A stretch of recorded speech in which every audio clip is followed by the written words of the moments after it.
ইতিমধ্যে কংগ্ৰেছ বিধ্বস্ত হল এবাৰ অসমত কংগ্ৰেছ বিধ্বস্ত হোৱাৰ পাছতেই এবাৰ এটা বিস্ফোৰক মন্তব্য কৰিছে এপিচিচিৰ প্ৰাক্তন সভাপতি তথা বৰ্তমানৰ বিজেপিৰ বিধায়ক ভূপেন বৰাৰ মতে ৰকিবুল হুছাইনে বিচাৰিছিল হেনো এজন সংখ্যালঘু নেতা হওক এপিচিচিৰ সভাপতি কংগ্ৰেছৰ বৰ্তমান ভৱিষ্যত সকলো ৰকিবুল হুছাইন অৰ্থাৎ ৰকিবুল হুছাইনৰ ওপৰতে এতিয়া নিৰ্ভৰশীল অসম প্ৰদেশ কংগ্ৰেছ সমিতি অবিশেষ দৰ্শকসকলৰ বাবে জনাইছে ডাঙৰ খবৰ কংগ্ৰেছৰ বৰ্তমান ভৱিষ্যত সকলো ৰকিবুল হুছাইনৰ পৰিকল্পনা মতে কংগ্ৰেছত সকলো কৰা হৈছে ৰকিবুল হুছাইনে এজন সংখ্যালঘু নেতা এপিচিচিৰ সভাপতি হোৱাটো বিচাৰিছিল আৰু এতিয়া ৰকিবুল হুছাইনে বিচৰাটোকে হ'বলৈকে গৈ আছে কংগ্ৰেছক কটাক্ষ এবাৰ ভূপেন বৰাৰ ডাঙৰ মন্তব্য কৰিছে ভূপেন বৰাই যে ৰকিবুলৰ পৰিকল্পনা মতে সকলো কৰা হৈছে আৰু ৰকিবুলে বিচাৰিছিল হেনো এপিচিচিৰ সভাপতি হওক এজন মুছলমান সম্প্ৰদায়ৰ ব্যক্তি ৰকিবুলৰ পৰিকল্পনা মতে সকলো কৰা হৈছে বুলি মন্তব্য ভূপেন বৰাৰ ৰকিবুল হুছাইনৰ নিৰ্দেশত চলে এপিচিচি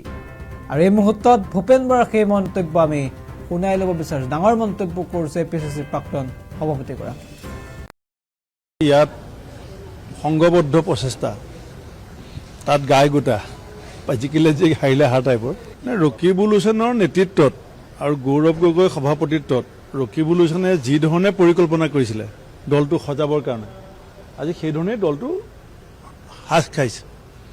আপোনালোকে মই যেতিয়া এপিচিচি আৰ বুলি কৈছিলোঁ তেতিয়া বহুতে কথাটো বেলেগ ধৰণে লৈছিলে ইলেকশ্যন এই ভোট হৈ যোৱাৰ পিছত যিখন বিৰোধী ঐক্যৰ মিটিং হৈছিলে তাত মিটিং শেষ হ'ল সভাপতি ভাষণ দিলে তাৰপিছত ৰকিবুল হুছাইনে ভাষণ দিছে মিটিঙৰ শেষত সভাপতিয়ে ভাষণ দিয়ে এইটো আজিলৈকে আপোনালোকে নিশ্চয় খবৰ লৈ ল'ব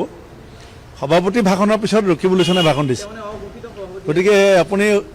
সেইটো ইলেকশ্যনৰ আগৰ নহয় পিছৰ এতিয়া কালি এজন কংগ্ৰেছৰ নেতাই প্ৰস্তাৱ দিছে যে এপিচিচি প্ৰেচিডেণ্ট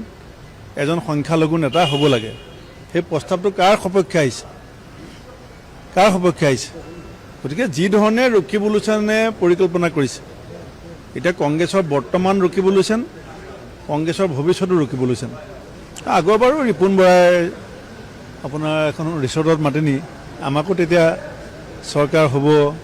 সেইবিলাক কথা পাতিছিলে এইটো কংগ্ৰেছৰ পৰম্পৰা চৰকাৰ হওক নহওক তেওঁলোকে কেইদিনমান আমেজ লয় কাউণ্টিঙৰ দিনাখনলৈকে আৰু সেই আমেজটো লৈছে তেতিয়া বেলেগত নালাগে না পইচাটোকে ৰিপুলিং কৰে ইয়াত সংঘবদ্ধ প্ৰচেষ্টা তাত গাই গোটা জিকিলে যে হাৰিলে হাৰ টাইপৰ ৰকিবুল হুছাইনৰ নেতৃত্বত আৰু গৌৰৱ গগৈ সভাপতিত্বত ৰকিবুল হুছাইনে যি ধৰণে পৰিকল্পনা কৰিছিলে দলটো সজাবৰ কাৰণে আজি সেই ধৰণে দলটো হাস খাইছে আপোনালোকে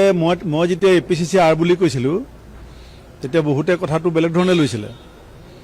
ইলেকশ্যন এই ভোট হৈ যোৱাৰ পিছত যিখন বিৰোধী ঐক্যৰ মিটিং হৈছিলে তাত মিটিং শেষ হ'ল সভাপতি ভাষণ দিলে তাৰপিছত ৰকিবুল হুছাইনে ভাষণ দিছে মিটিঙৰ শেষত সভাপতিয়ে ভাষণ দিয়ে এইটো আজিলৈকে আপোনালোকে নিশ্চয় খবৰ লৈ ল'ব সভাপতি ভাষণৰ পিছত ৰকিবুল হুছাইনে ভাষণ দিছে গতিকে আপুনি সেইটো ইলেকশ্যনৰ আগৰ নহয় পিছৰ এতিয়া কালি এজন কংগ্ৰেছৰ নেতাই প্ৰস্তাৱ দিছে যে এপিচিচি প্ৰেচিডেণ্ট এজন সংখ্যালঘু নেতা হ'ব লাগে সেই প্ৰস্তাৱটো কাৰ সপক্ষে আহিছে গতিকে যি ধৰণে ৰকিবুল হুছাইনে পৰিকল্পনা কৰিছে এতিয়া কংগ্ৰেছৰ বৰ্তমান ৰকিবুল হুছাইন কংগ্ৰেছৰ ভৱিষ্যতো ৰকিবুল হুছাইন আগৰ বাৰু ৰিপুণ বৰাই আপোনাৰ এখন ৰিচৰ্টত মাতি নি আমাকো তেতিয়া চৰকাৰ হ'ব সেইবিলাক কথা পাতিছিলে এইটো কংগ্ৰেছৰ পৰম্পৰা চৰকাৰ হওক নহওক তেওঁলোকে কেইদিনমান আমেজ লয় কাউণ্টিঙৰ দিনাখনলৈকে আৰু সেই আমেজটো লৈছে তেতিয়া বেলেগত নালাগে না পইচাটোকে ৰিপুলিং কৰে উত্তৰ পূবৰ আগশাৰী শিক্ষা প্ৰতিষ্ঠান প্ৰতীক্ষা গ্ৰুপ অফ ইনষ্টিটিউচনছ 2026 বৰ্ষৰ বাবে আৰম্ভ হ'ল নামভৰ্তি প্ৰক্ৰিয়া B pharm D pharm BSc nursing BMRIT BMLT GNM BPT পাঠ্যক্ৰমৰ বাবে মুকলি নামভৰ্তি 17 এপ্ৰিলৰ পৰা আৰম্ভ হৈছে বিনামূলীয়া CEE কোচিং আজিয়ে যোগাযোগ কৰক এই নম্বৰত 9706321768 9181022366 আৰু 9181022377